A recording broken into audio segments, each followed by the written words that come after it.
Méconnu de par ses valeurs, ses richesses et ses potentialités, le fleuve Congo est pour une première fois valorisé par ses fils et filles.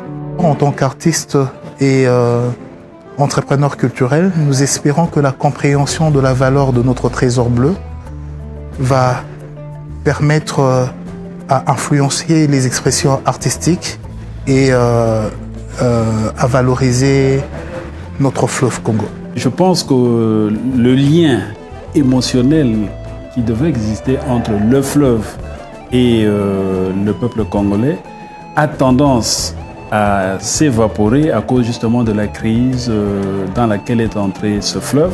Il est grand temps d'exprimer notre amour envers notre fleuve Congo.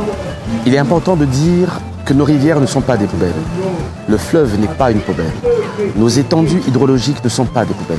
En tant qu'élu du peuple, je prends ce ferme engagement de faire une proposition de loi qui aura pour objectif, bien sûr, la protection de toutes les ressources hydrologiques qui composent, bien sûr, ce patrimoine congolais.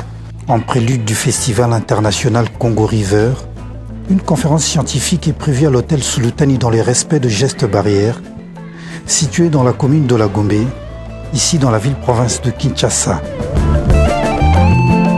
Des débats et discussions autour des opportunités économiques liées à ce fleuve, mais aussi la question de la protection de ce patrimoine commun sera au cœur des échanges.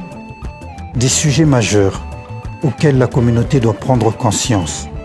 On a tendance à se dire que les rivières sont nos exutoires où nous pouvons tout déverser. Ces effets, ces déchets biodégradables ont un impact sur les rivières. Le matière plastique, oui, parce que vous verrez que le plastique sont imperméables.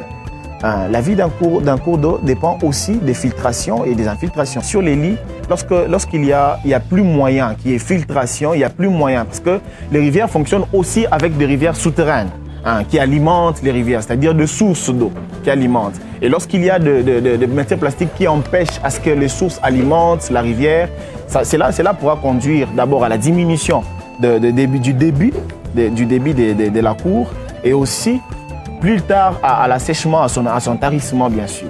L'appel est alors lancé auprès de la population à se mobiliser autour de cette nouvelle dynamique citoyenne, mais aussi patriotique.